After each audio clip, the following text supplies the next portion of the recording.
gratifikasi. Tangan.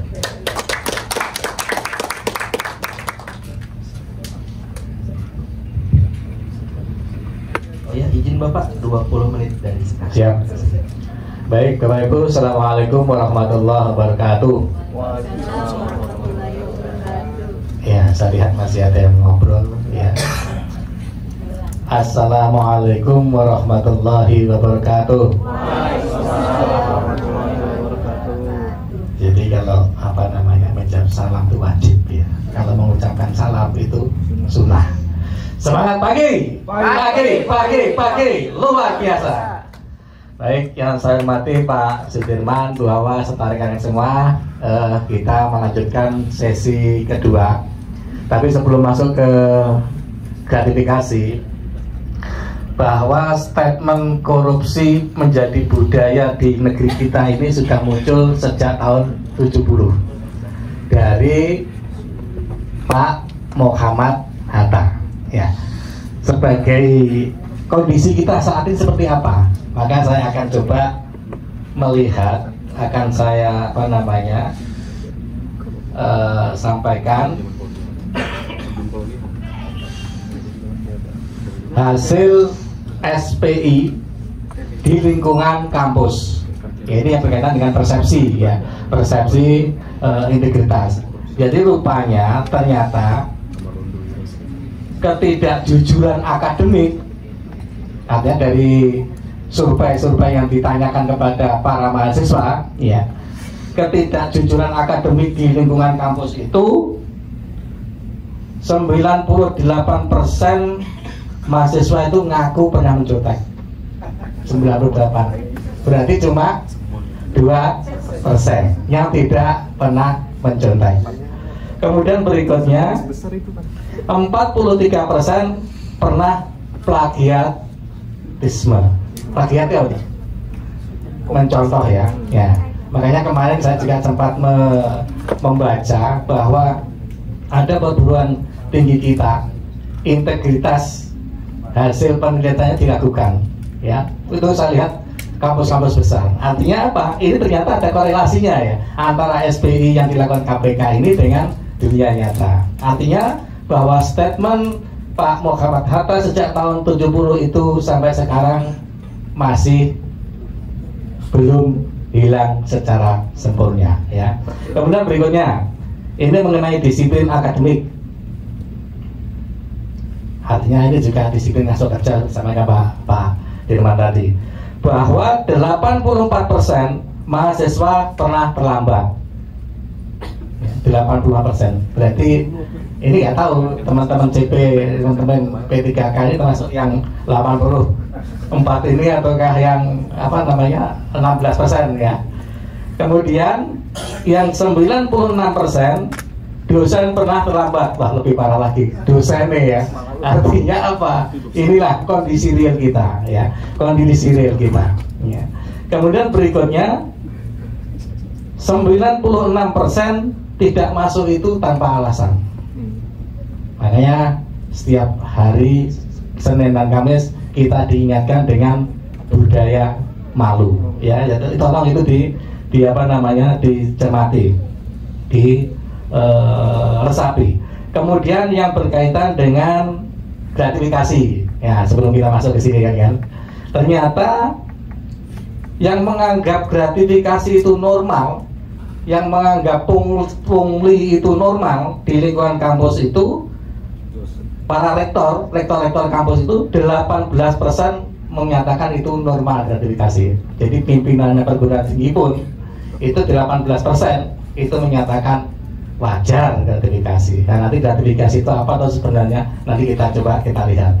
Kemudian 30% dosen, kalau tadi 18, sekarang dosennya 30% bahwasanya menganggap gratifikasi itu wajar ya.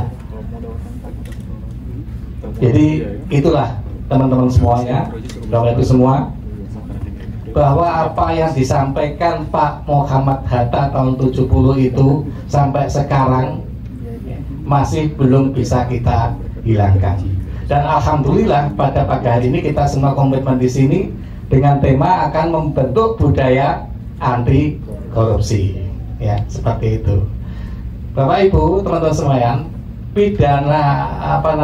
pidana korupsi dan budaya korupsi itu apa bedanya? Jadi kalau budaya korupsi itu kan kalau besar akan menjadi pidana, ya kan? Seperti yang sampaikan Pak Dirman tadi, kita memanfaatkan inventaris kantor bukan pada tempatnya, itu sudah merupakan perilaku korup. Makanya apa statement Pak Muhammad tadi benar, ya seperti itu. Dan itu masih belum bisa kita hilangkan. Maka tugas kita adalah bagaimana kita bisa punya integritas. Seperti tadi pertanyaan jual beli jabatan. Berarti kan ada jual, ada yang beli, ya kan? Ya kalau kita ditawari nggak beli, masa terjadi? Kan nggak terjadi kan? Nah, maka itulah pesan saya, teman-teman jangan sampai kalau ditawari untuk membelinya. Itu artinya integritas dalam diri kita. Baik, teman-teman sekalian, kita masuk ke masalah gratifikasi.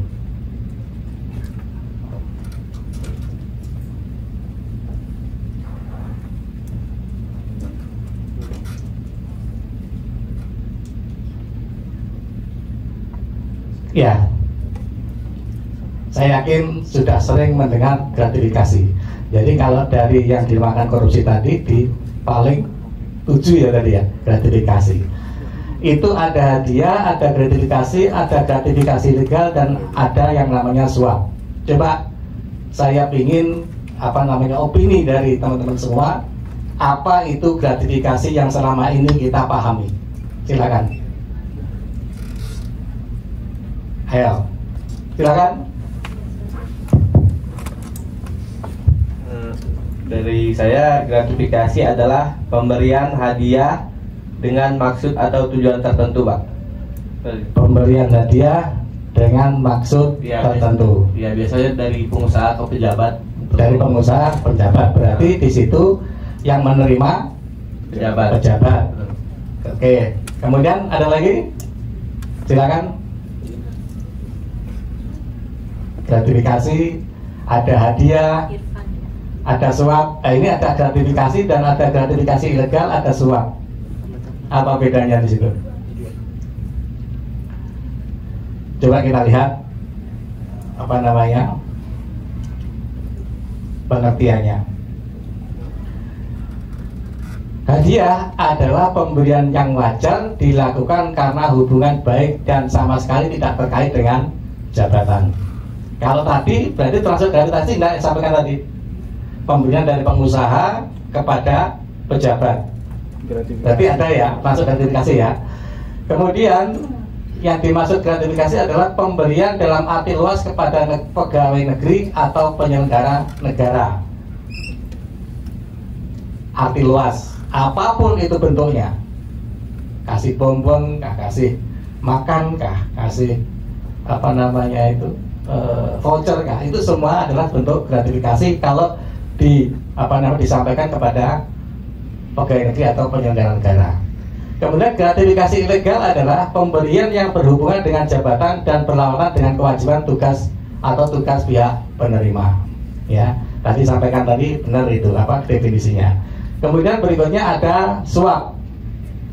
Suap sifatnya transaksional atau adanya kesepakatan antara pihak pemberi dan penerima. Jadi auditor dengan auditinya nego, ya kan? Auditinya nego, ini temuannya jangan di expose ya, jangan diangkat ya. Maka ini untuk uang bensin. Nah itu ada kesepakatan. Oke, kalau belum nggak saya angkat, kalau sudah ada uang bensinnya ini begitu. Itu artinya ada kesepakatan ya, suap. Nah, gratifikasi nanti bisa menjadi suap. Jadi nanti yang menjerat pidananya itu adalah pidana suap. Yang perlu kita sadari saat ini adalah Bapak Ibu, rekan-rekan semua, saat ini statusnya adalah sudah berubah dari sebelumnya. Dari sebelum P3K, sekarang sudah P3K. Dari sebelum PNS, sekarang sudah mau masuk PNS, jadi CPNS. Artinya apa? Kalau kita menerima sesuatu, tolong dipikir-pikir dulu. karena sudah ketentuan ini sudah melekat dalam diri kita. Kalau sebelumnya bebas-bebas saja mau kasih silakan, tapi karena status itulah maka kita dibatasi. Makanya judulnya itu adalah penanggulangan pencegahan gratifikasi.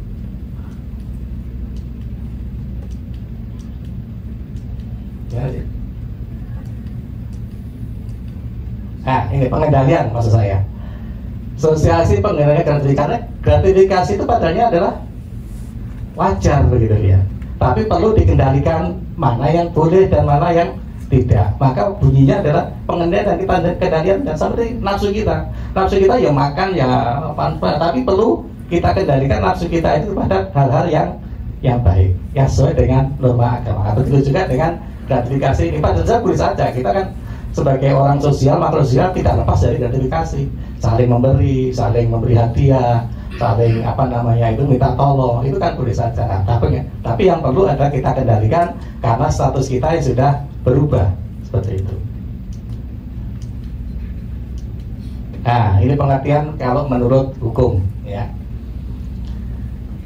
Menurut penjelasan pasal 12B Undang-Undang Nomor 20 Tahun 2001 tentang perubahan atas Undang-Undang Nomor 31 Tahun 99 tentang tindak pemberantasan korupsi, gratifikasi adalah pemberian dalam arti luas, yakni meliputi pemberian uang, barang, rabat atau diskon, komisi, pinjaman tanpa bunga, tiket, perjalanan, fasilitas penginapan, perjalanan wisata, pengobatan cuma-cuma, dan fasilitas lainnya.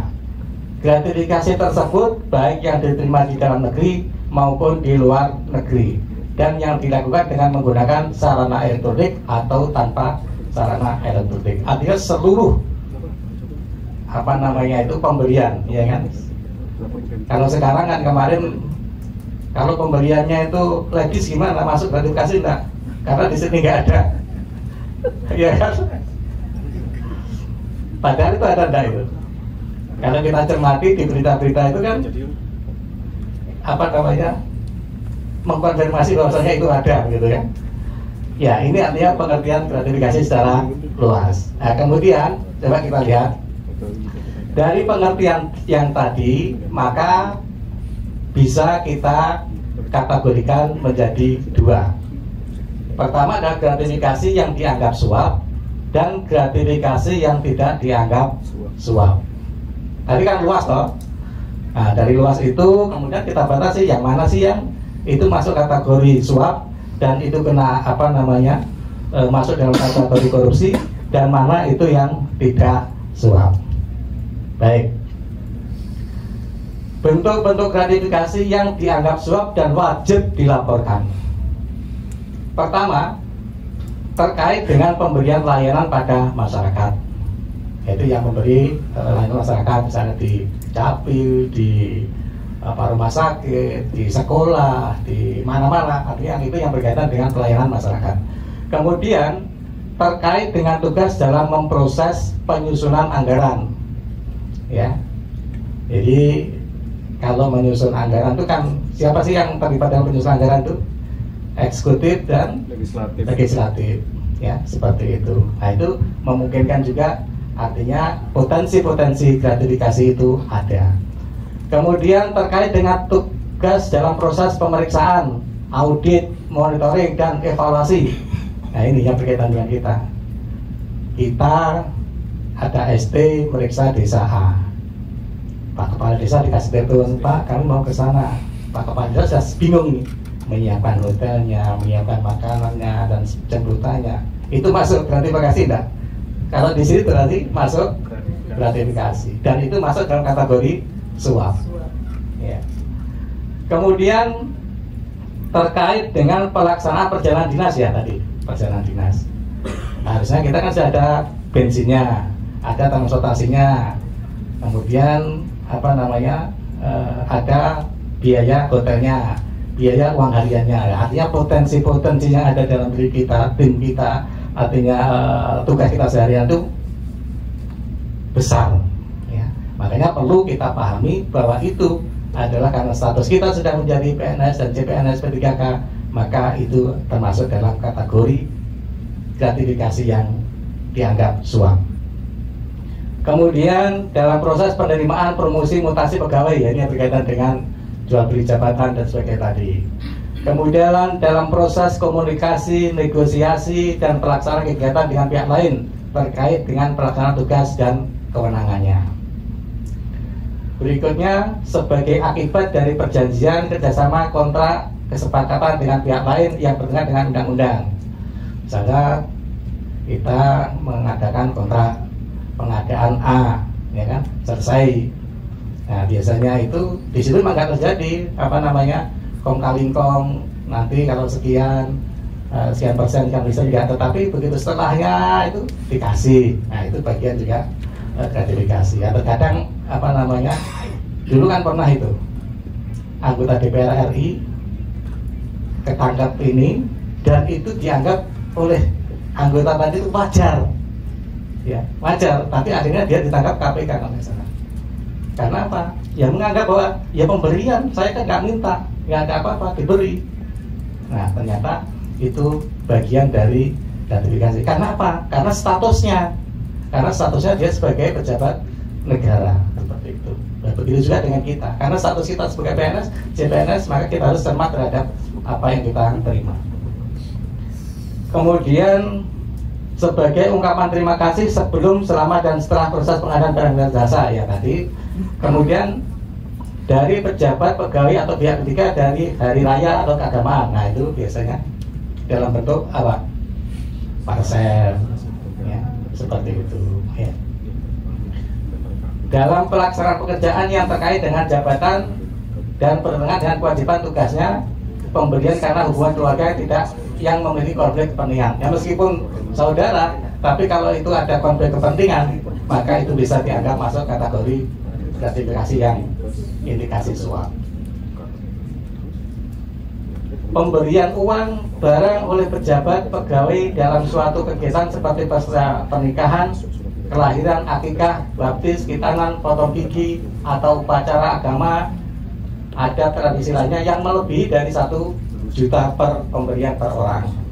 Jadi kalau kita ngamplopi, ya, menerima amplop, kita tasmiahan nih, ya kan, anaknya lahir, maka ada yang memberikan di atas 1 juta, maka itu masuk dalam kategori gratifikasi suap. Loh, bagaimana nanti kalau sudah kita menolak dan sebagainya? Nah, itu nanti kita ada solusinya seperti apa itu. Pemberian terkait dengan musibah bencana yang dialami oleh penerima, bapak ibu, mertua, suami, istri, atau anak penerima gratifikasi yang melebihi dari 1 juta per pemberian per orang. Pemberian terkait dengan musibah atau bencana yang dialami oleh penerima, baik itu ibu, mertua, suami, istri. Gimana contohnya ini? Bisa menjabarkan? Pemberian terkait dengan musibah atau bencana yang dialami oleh penerima, bapak, ibu, mertua, suami atau istri. Berarti kalau terima pejabatnya, ya kan? Kalau bapak ibu berarti bapak ibu pejabatnya. Kemudian kalau mertua berarti mertua pejabatnya. Jadi seperti itu, melebihi dari 1 juta. Nah ini, yang M ini, pemberian sesama pegawai dalam rangka pisah sambut, pensiun, promosi, jabatan, dan ulang tahun yang tidak dalam bentuk uang atau tidak berbentuk secara uang, cek, biliar, dan sebagainya, melebihi dari 300.000 rupiah per pemberian orang dengan total pemberian maksimal 1 juta. Jadi kalau kita mengtraktir itu berarti tidak boleh lebih dari 300. Salah. Ya, tidak bayangkan. Kita lanjut. Nah ini contoh-contohnya, ya. Contoh-contoh yang termasuk gratifikasi. Pemberian hadiah atau parsel kepada pejabat pada saat hari raya keagamaan oleh rekanan atau bawahan. Jadi saya inspektur khusus, ya kan. Kemudian Bu Hawa mau lebaran ngasih saya parcel. Nah itu nggak ada bentuk nominalnya, apapun itu bentuk parcel itu termasuk dalam gratifikasi. Ya, seperti itu. Hadiah atau sumbangan pada saat perkawinan anak dari pejabat oleh rekanan kantor pejabat tersebut. Ya. Kemudian pembelian tiket perjalanan kepada pejabat atau keluarganya untuk keperluan pribadi secara cuma-cuma. Ini yang perlu kita garis bawahi. Pembelian tiket perjalanan kepada pejabat atau keluarganya. Berarti bisa anaknya, bisa istrinya, bisa ya makanya keluarganya. Pembelian potongan harga khusus bagi pejabat untuk pembelian barang dari rekanan. Kita lanjutkan. Pembelian biaya untuk ongkos ONH Plus. Pembelian hadiah ulang tahun pada acara pribadi. Pembelian hadiah atau souvenir pada pejabat pada saat kunjungan kerja. Ya, kita lanjutkan gratifikasi yang tidak dianggap suap. Berlaku umum karakteristiknya yaitu suatu kondisi pemberian yang diperlakukan sama dalam hal jenis, bentuk, persyaratan atau nilai untuk semua peserta dan memenuhi prinsip kewajaran dan kepatuhan. Tidak bertentangan dengan peraturan perundang-undangan yang berlaku, dipandang sebagai wujud ekspresi keramah tamahan, penghormatan dalam hubungan sosial antar sesama dalam batasan nilai yang wajar, merupakan bentuk pemberian yang berada dalam ranah adat istiadat, kebiasaan dan norma yang hidup di masyarakat dan batas nilai wajar. Ini yang tidak dianggap suap. Kemudian bentuk-bentuknya pemberian karena hubungan keluarga sebanyak tidak memiliki konflik kepentingan. Hadiah kali kasih yang di bawah 1 juta, ya kan, seperti tadi. Kemudian juga begitu di bawah 300.000, tidak termasuk di bawah 300.000. Kita akan cepat sedikit karena waktunya sudah mulai habis. Prestasi akademis dan akademis hadiah seperti tadi ya, itu juga bagian prestasi berat bertanya tadi. Berani bertanya. Kemudian keuntungan dari bunga, penempatan dan investasi, manfaat bagi seluruh peserta koperasi. Artinya itu memerlukan jasa-jasa yang memang haknya. Nah ini setiap gratifikasi, jadi yang masuk setiap hadiah-hadiah tadi yang termasuk dalam kategori gratifikasi kepada pegawai negeri atau penyelenggara negara dianggap pemberian suap. Akhirnya tadi akhirnya berubah menjadi suap. Sebelumnya kan pemberian tapi bisa dianggap menjadi suap apabila berhubungan dengan tugas jabatannya dan berlawanan dengan kewajiban atau tugasnya dengan sebagai berikut. Yang nilainya 10 juta atau lebih, pembuktian bahwa gratifikasi tersebut bukan merupakan suap dilakukan oleh penerima gratifikasi. Gimana ini? Yang nilainya kurang dari 10 juta, pembuktian bahwa gratifikasi tersebut suap dilakukan oleh penuntut umum. Bisa memahami? Kalau seseorang saya menerima 5 juta, kemudian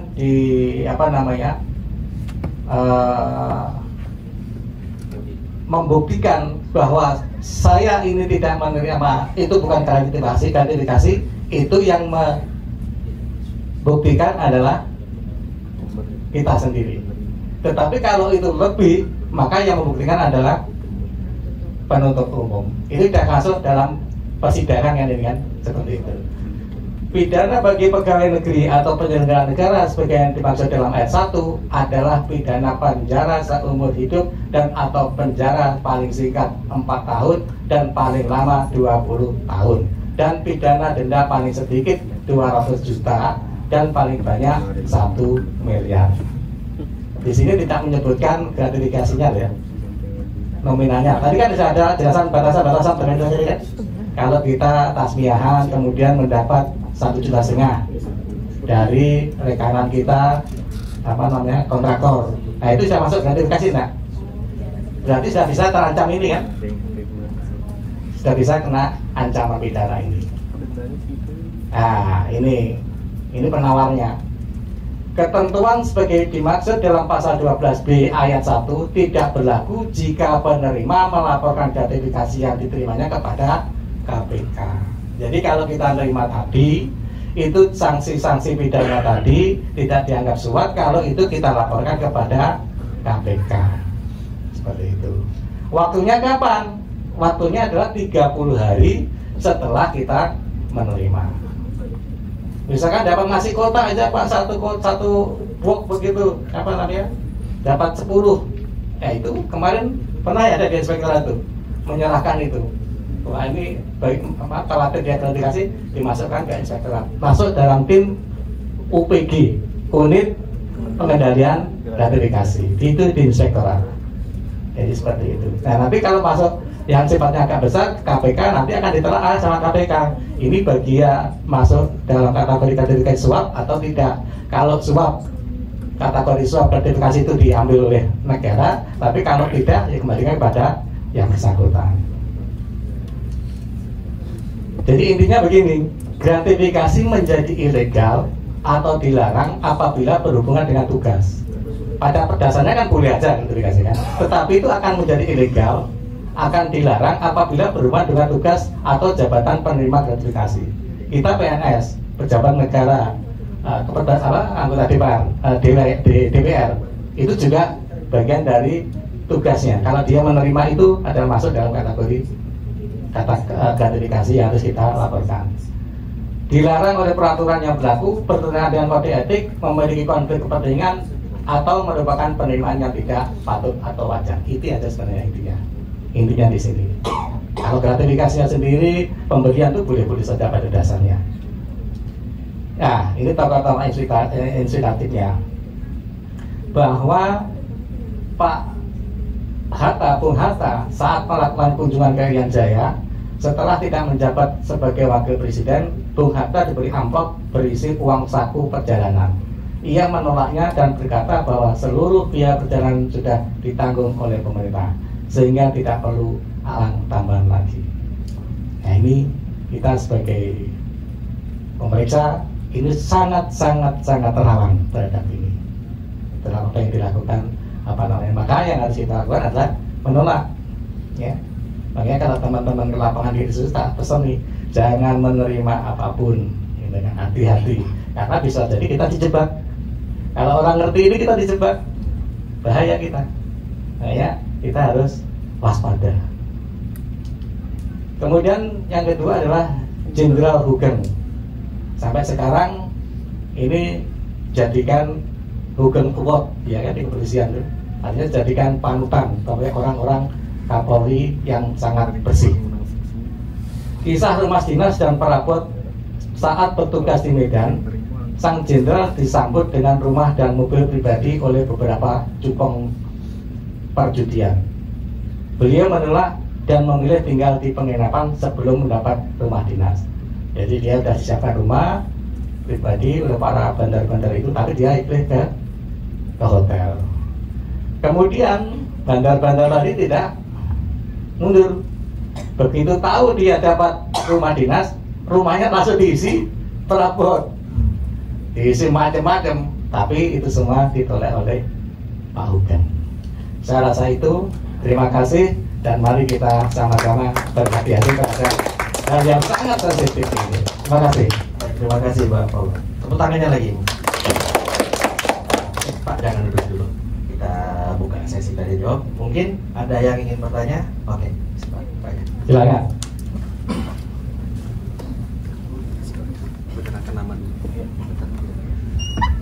Perkenalkan, saya Rifan Akbar, auditor di Irban 1. Oke, kalau kita petakan risiko penugasan APIP, salah satu kemungkinan risiko yang bisa dilihat adanya tindakan gratifikasi. Apa langkah konkret inspektorat untuk mencegah atau menghilangkan budaya tindak gratifikasi? Terima kasih. Ya, terima kasih. Jadi ini yang kalau kita melihat surat dari BPKP, surat dari Inspektorat Provinsi, itu di dalam surat itu tertulis seluruh biaya perjalanan dinas ini ditanggung oleh pemerintah. Jangan memberikan sesuatu apapun terhadap tim pemeriksa. Nah, nanti itu insya Allah kita lakukan ya Pak Dirjen ya. Kita belum itu. Nah, itu nanti kita akan tulis seperti itu. Itu pertama. Itu usaha mengingatkan kepada objek bahwasanya tim ini sudah semuanya ditanggung oleh pemerintah. Itu salah satu upaya supaya kita, karena apa? Karena yang namanya orang itu kalau kedatangan itu orang timur ya, kedatangan itu ribut. Apa yang bisa kita berikan, apa yang kita bisa layani seperti itu budaya baik sebenarnya. Tetapi itu perlu kita ingatkan dengan salah satunya nanti insya Allah kita begitu, kita contoh itu, kita ingatkan objek bahwa kami sudah dibiayai oleh negara. Artinya jangan memberikan fasilitas lain yang itu memang sudah diberikan oleh negara. Itu pertama. Kemudian yang kedua, sebagaimana kita saat ini posisi kita sudah berganti menjadi CPNS dan PNS nantinya, itu kita harus tanamkan yang namanya integritas. Kita sudah tahu ini kan, bahwasannya itu tidak benar. Nah, itu tergantung kita aja. Jadi perilaku korupsi itu pilihan, kita mau melakukan atau tidak. Dan itu tidak namanya orang, tidak sepanjang kalau sudah sekarang bersih terus belum tentu. Tergantung kondisi dinamika dalam kehidupannya. Makanya yang perlu kita tanamkan adalah bagaimana integritas kita, bahwa kalau kita sudah tahu itu tidak benar, maka sekuat tenaga kita akan tolak. Ya, karena apa? Kita tidak bisa merubah semuanya, nggak bisa. Tapi kita bisa memulai dari diri kita sendiri. Dan saya yakin makanya momen ini penting bagi kita teman-teman CPNS maupun P3K. Meskipun P3K ini sudah lama, tapi statusnya kan baru berubah nih. Artinya kewajiban ini baru akan kena kalau memang melakukan pelanggaran ini. Jadi itu intinya. Jadi yang jelas inspektorat upayanya bagaimana? Ya akan memberikan hak-hak sebagaimana yang seharusnya diatur undang-undang. Ada perjalanan dinas, ada uang harian, ada uang penginapan dan sebagainya. Dan sekarang ini yang khusus inspektorat kemarin diperjuangkan oleh Pak Asisten, bagaimana uang harian kita ini dijabarkan dalam variabel-variabel yang itu bisa menambahkan kemampuan kita untuk menjalankan tugas tadi. Kalau sekarang kan aspek uangnya 170 ya. Kita untuk sekali makan sudah berapa? 50. Belum lagi itu kan sudah termasuk transport lokal untuk naik ojek, naik sebagainya. Ya itu tidak cukup. Maka kemarin Pak Asisten memimpin rapat itu, ya doakan semoga itu nanti bisa di realisasi dan kita bisa lebih berdaya begitu ya, berbeda. Saya rasa itu begitu. Baik, terima kasih ya. Semangat sekali Bapak Rahmat. Saya Rahmat Pak dari sekretariat yang ya. Curhat aja sih Pak. Ya sih. Ada Pak PRT. Karena saya ini mengurusi surat keterangan bebas temuan kan Pak. Nah, bagaimana kira-kira ya Pak? Jika ada yang meminta surat keterangan bebas temuan, tapi yang bersangkutan menyembunyikan temuan-temuannya Pak. Ya, gitu. Baru yang kedua, ini soal sedikit surat lagi Pak, soal pemberian hadiah Pak. Gimana menurut Bapak kalau yang diberi itu cuma makanan aja Pak? Mungkin nggak ada sampai 300.000. Apa tetap saya harus melapor atau bagaimana Pak? Ya, makasih. Jadi pertama mengenai bebas temuan. Jadi memang itulah perlunya kita punya database yang kuat di inspektorat. Ya, makanya kalau ada orang yang mau pindah, biasanya mau promosi, itu misalnya ada surat bebas temuan. Ya namanya orang yang mesti gak akan ngaku. Misalnya saya ada temuan, kemudian mau minta surat bebas temuan. Ada temuan nggak Pak? Nggak ada, bebas. Nah yang perlu punya data itu siapa? Ya kita. Jadi itu harus kita kuasai bagi teman-teman kita yang itu bertugas menjadi verifikator bahwasanya seseorang itu ada temuan atau tidak. Jadi bukan yang bersangkutan, yang bersangkutan otomatis ya nggak bakal ngaku, gitu kan. Tapi kalau itu bisa kita patahkan dengan data, mereka tidak bisa mengelak. Ini loh datanya ada, maka selesaikan dulu ini. Gitu. Kemudian yang berikutnya, kalau yang itu di bawah 300.000 berarti tadi kan bukan bagian dari kategori suap, artinya boleh saja, gitu ya. Nggak usah dilaporkan, makan aja situ. Bagaimana Pak Rahman? Mau banding? Oke, ada lagi teman-teman semua, silakan ya. Oke, pertanyaan terakhir ya. Tolong diingat tadi tanya-tanya nih. Oh, masih ada enggak itu? Oh, masih ada. Nanti kalau nggak gitu nggak adil. Itu bukan gratifikasi karena siapapun itu dapat perlakuan yang sama. Siapa yang bertanya maka dapat itu. Oke, silakan. Perkenalkan, nama saya Dion dari Irban 4, jabatan PPUPD. Kita tahu indeks persepsi korupsi Indonesia sangat tinggi. Peringkatnya 99 dari 180 negara yang ada di dunia. Dan di ASEAN, Indonesia peringkat 5 dari 10 negara yang ada. Terus indeks kepercayaan masyarakat terhadap birokrasi itu sangat rendah, Pak. Nah, gimana pendapat Bapak dan Ibu sebagai senior di Inspektorat, sebagai APIP, untuk memperbaiki birokrasi maupun sistem politik secara makro gitu? Jadi bisa menjadi aspirasi bagi teman-teman gitu untuk membuat Indonesia yang lebih baik. Secara makronya Pak, apa itu yang bisa dilakukan dari saran Bapak Ibu untuk negara ini bisa membangun transformasi birokrasi maupun politik yang ada, dan mungkin bisa dimulai juga dari inspektorat gitu Pak. Terima kasih. Assalamualaikum warahmatullahi wabarakatuh. Waalaikumsalam warahmatullahi wabarakatuh. Jadi luar biasa sudah memikirkan Indonesia. Jadi begini ya, apa namanya? Kalau kita berbicara masalah politik, memang itulah negara kita apa namanya untuk menduduki sesuatu, untuk jabatan yang bisa merubah, mulai mengambil kebijakan ada melalui politik, ya kan? Pernah lihat enggak itu apanya podcastnya Pak PDIP yang Korea itu siapa? Bambang Pacul, Pak Pacul. Kan pada saat dia hearing dengan Pak Mahfud, komandan. Pak Mahfud yang berkaitan dengan undang-undang perampasan aset. Iya kan? Pak Bambang Pacul gimana? Bapak itu harusnya ngomongnya bukan ke kami ini, gitu kan? Kalau nggak salah begitu ya. Tapi kami ini ada bosnya. Kita ngotot-ngotot begitu di telepon bos. Hei, Bambang Pacul jangan begitu. Siap, begitu. Artinya itulah apa namanya kondisi apa namanya struktur di dalam hal kita ya. Artinya yang bisa bagaimana kita merubah di inspektorat, dari inspektorat tentunya kita benar-benar harus independen seperti halnya tugas dan fungsi APIP. Artinya apapun itu hasil pengawasan kita terhadap pelaksanaan urusan pemerintah di daerah, kalau kita mendapatkan tugas itu kita sampaikan ya. Karena apa? Karena itu adalah tugas dari kita. Jangan ada nanti kekhawatiran, takut nanti kalau kita sampaikan begini-begini, itu urusan belakang.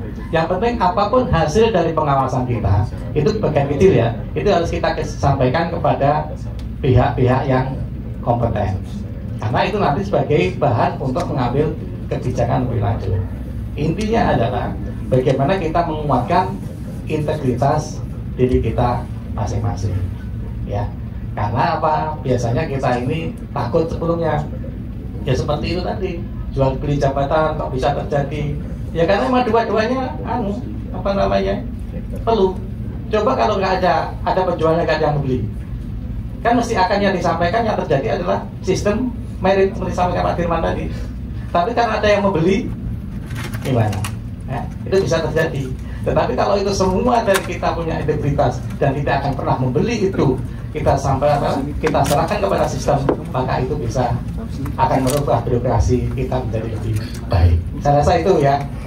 Nah, mungkin nggak puas, ya itulah jawabannya. Puas Pak. Oke. Baik, tepuk tangan kepada Bapak Fokus. Oke, terima kasih. Kurang lebihnya mohon maaf, dan apabila ada yang tidak berkenan, salah-salah ucap, ya namanya manusia ya, bisa ada kekilapan, mohon dimaafkan. Ini, Assalamualaikum warahmatullahi wabarakatuh. Waalaikumsalam warahmatullahi wabarakatuh. Luar biasa sekali beliau. Oke. Baik, sebelum kita lanjut ke pemateri berikutnya,